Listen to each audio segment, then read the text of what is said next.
Mwanasiasa na mwanasheria nguli na msomi mashuhuri wa sheria nchini Tanzania Profesa Iza Nshimvichi ameonyesha wasiwasi mkubwa juu ya msururu wa ukandamizaji na ukiukaji wa uhuru wa kifikra nchini.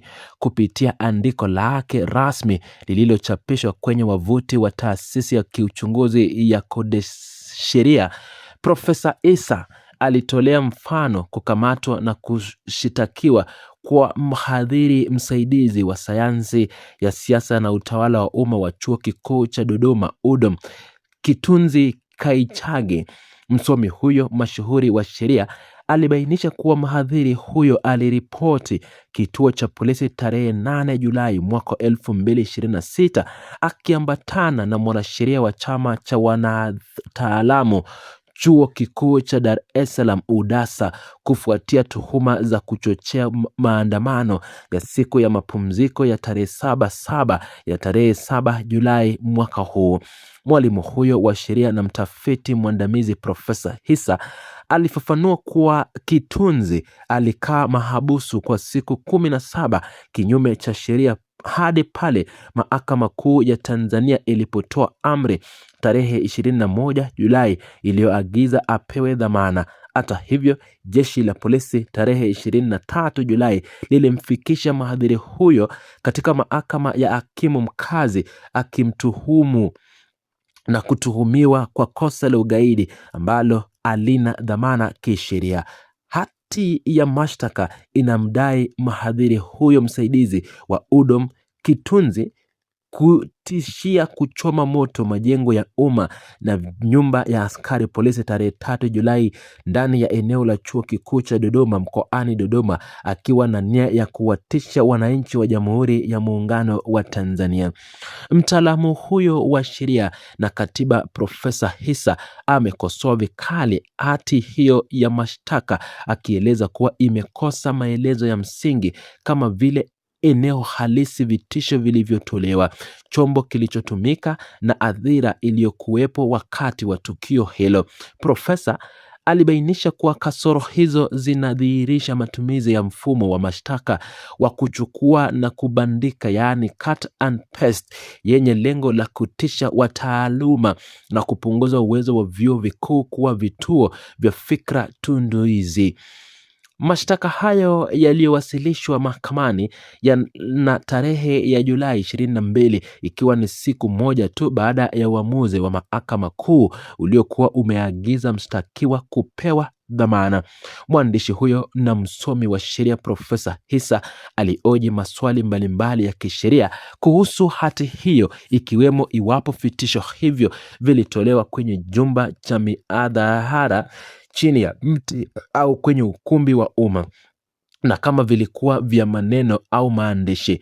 Profesa Isa alieleza kuwa kutotajwa kwa njia iliyotumika kutoa tishio hilo kama vile mtandao wa kijamii, mahadhara au mkutano ya hadhara, pamoja na kutowataja wasikilizaji waliokuwepo kama wanafunzi au wapita njia, kunafanya mashtaka hayo kukosa msingi wa kuwezesha mshtakiwa kujitetea vyema.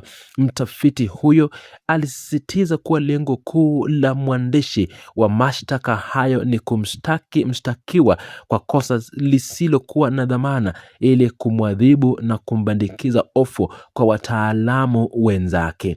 Mwanasheria huyo nguli nchini Tanzania aliongeza kuwa hakuna Mtanzania mwenye timamu za akili anayeweza kufikiria kuwa mhadhiri wa chuo kikuu anaweza kutoa tishio la kuchoma moto majengo ya umma na makazi ya askari polisi.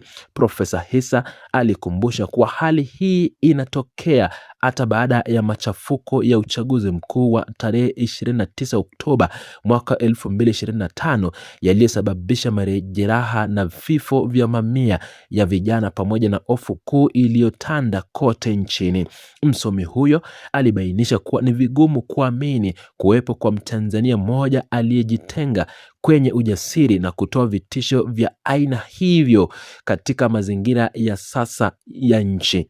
Mtafiti na mwandamizi huyo wa taaluma Profesa Hisa alibainisha vile kuwa visa kama hivyo vya kukamatwa na kufunguliwa mashtaka havijamkumba mhadhiri huyo wa UDOM pekee, bali vimeingia hadi kwa mhadhiri wa chuo kikuu cha St. John cha Dodoma, akiwemo Jovian Bikoholo na Titus Kituli.